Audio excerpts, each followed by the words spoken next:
오늘 우리에게 주시는 하나님의 말씀은 갈라디아서 5장 1절부터 12절입니다. 우리 함께 같이 읽도록 하겠습니다. 그리스도께서 우리를 해방시켜 주셔서 자유를 누리게 하셨습니다. 그러므로 굳게 서서 다시는 종살이의 멍에를 매지 마십시오.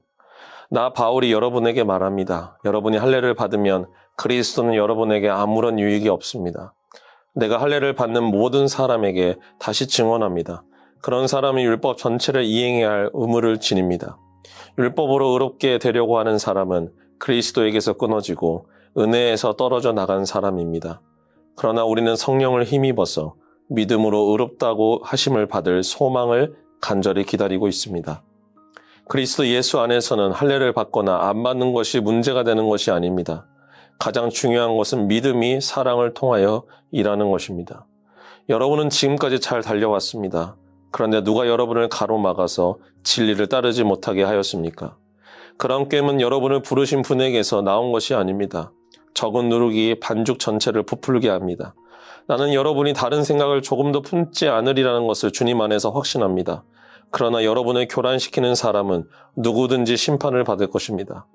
형제자매 여러분, 내가 아직도 할례를 전한다면 어찌하여 아직도 박해를 받겠습니까? 그렇다면 십자가의 거리낌은 없어졌을 것입니다. 할례를 가지고 여러분을 선동하는 사람들은 차라리 자기의 그 지체를 잘라버리는 것이 좋겠습니다. 갈라디아서에서 우리는 조직신학의 기초가 되는 원리를 발견합니다. 구원을 받은 우리는 죄에서 자유함을 얻게 되었죠. 이런 죄에서 자유함을 얻게 될 때 실제적인 우리의 상태는 여전히 죄인의 모습으로 살아가고 있을 때가 있습니다. 죄성이 있다는 말은 행동으로 표현하지 않더라도 우리 마음속으로 여전히 누군가를 시기하고 미워하고 여전히 마음속으로 다른 죄들을 품는다는 것을 의미합니다. 어떻게 이런 것들이 믿음으로 구원을 받는 사람들 마음속에 공존할 수 있을까요? 우리는 분명 믿음으로 구원을 받은 백성들인데 왜 구원받은 백성들 마음 안에 완벽한 성화가 이루어지지 않는 걸까요? 신앙 안에서는 이와 같은 물음에 대한 답을 조직신학이라는 학문적 방법을 통해 접근합니다. 조직신학이란 성경에서 말하는 진리를 시스템적으로 정리한 내용입니다. 그러니까 누군가가 새롭게 이야기를 만들어낸 것이 아니라 성경에서 말하는 내용을 정리했다고 보면 좋을 것 같습니다. 조직신학 가운데 칭의라는 개념이 있습니다. 이 칭의는 말 그대로 하나님께서 우리를 향해 의롭다고 칭하여 주셨다는 것을 의미합니다. 이 칭의에 대해서 우리가 한번 생각해 볼 필요가 있습니다. 어떤 사람이 죄를 지었습니다. 그런데 법정에서 이 죄에 대해서 유죄가 나올 줄 알았는데 다른 사람이 그 사람 대신에 죄를 지은 것이 밝혀져 무죄로 선포된 것입니다. 물론 우리가 사는 세상에서 그러한 일은 자주 일어나지 않습니다. 그러나 하늘 법정에서는 이와 같은 일이 자주 일어납니다. 우리는 실제로 죄인으로서 매일 죄 앞에 넘어지며 누군가에게 죄의 마음을 품고 살아갑니다. 하나님이 보시기에 여전히 우리는 죄인입니다. 아무리 성화를 이룬다고 하지만 이 땅에 완전한 의인은 없기에 우리는 죄인입니다. 이 죄인을 하나님은 의인이라고 말할 수 없습니다. 실제적으로 죄를 짓고 있기 때문입니다. 그러나 하늘 법정에서는 아주 놀라운 일이 벌어집니다. 분명 우리는 피고인의 신분으로 사탄에게 참소를 당하고 있습니다. 우리 안에 있는 죄로 말미암아 사탄은 재판장이신 하나님께 우리를 계속 처벌해야 한다고 참소하고 있다는 것입니다. 그러나 갑작스럽게 새로운 인물이 등장합니다. 그 인물은 예수 그리스도, 우리의 구원자 되시며 우리를 위해 십자가에서 모든 죄를 속량해 주신 분이십니다. 예수 그리스도가 하늘 법정에서 말씀하십니다. 이 피고인은 아무런 죄가 없습니다. 제가 그 모든 죄의 값을 받겠습니다. 사탄은 참소합니다. 피고인이 죄를 지었습니다. 예수 그리스도와는 아무런 상관이 없습니다. 그때 피고인이 고백합니다. 예수 그리스도가 나의 구원자이십니다. 예수 그리스도를 통해 나는 죄의 사함을 얻었습니다. 나는 예수 그리스도를 믿습니다. 이 믿음의 고백을 통해서 재판장이신 하나님이 선포하십니다. 피고인은 아무런 죄가 없다. 내가 예수 그리스도를 통해서 그를 의롭다고 할 것이다. 죄의 값은 이미 예수 그리스도가 치루었다.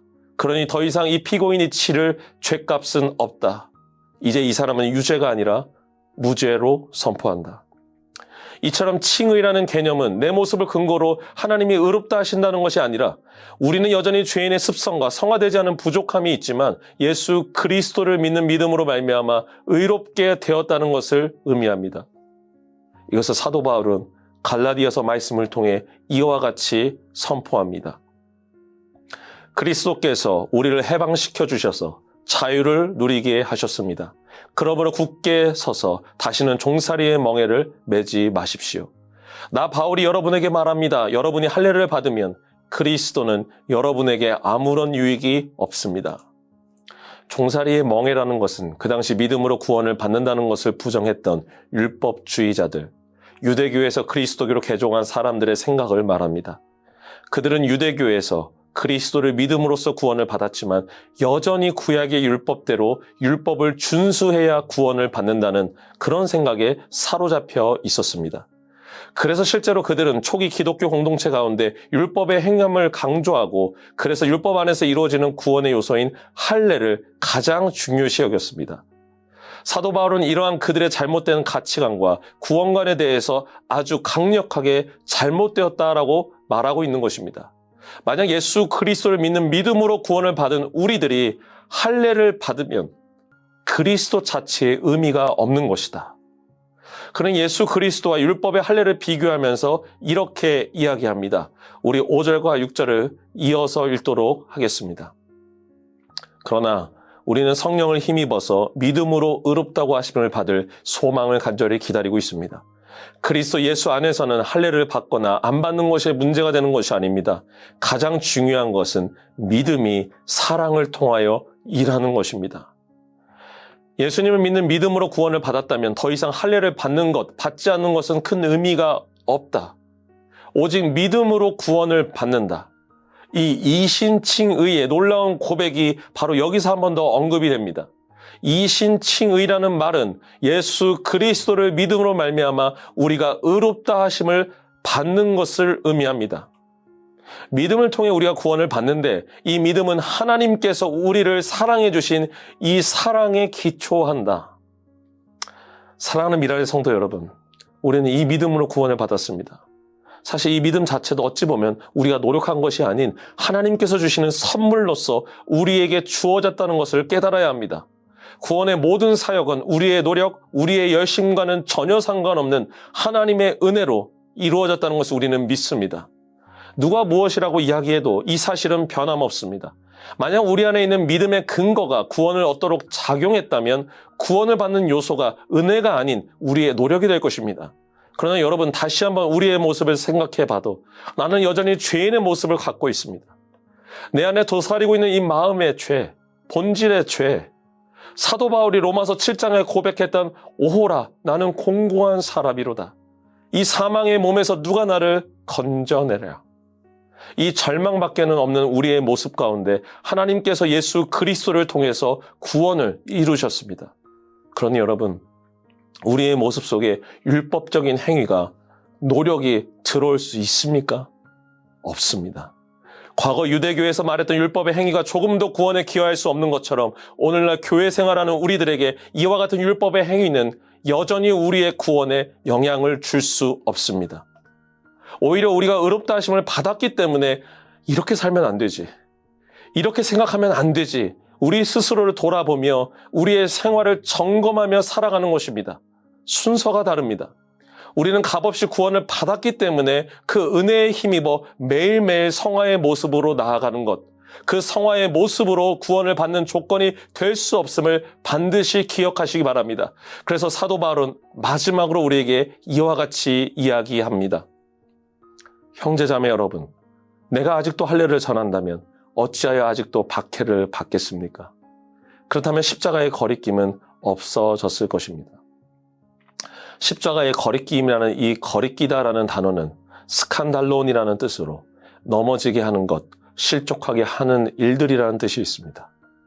이 말은 사도 바울이 아직까지 율법의 행위가 중요하고 그것이 필요하다고 이야기한다면 당연히 그리스도를 전하면서 박해를 받을 필요도 없고 십자가가 주는 이 어려움, 이해할 수 없는 것들로 인한 넘어짐도 없었다는 것을 의미합니다.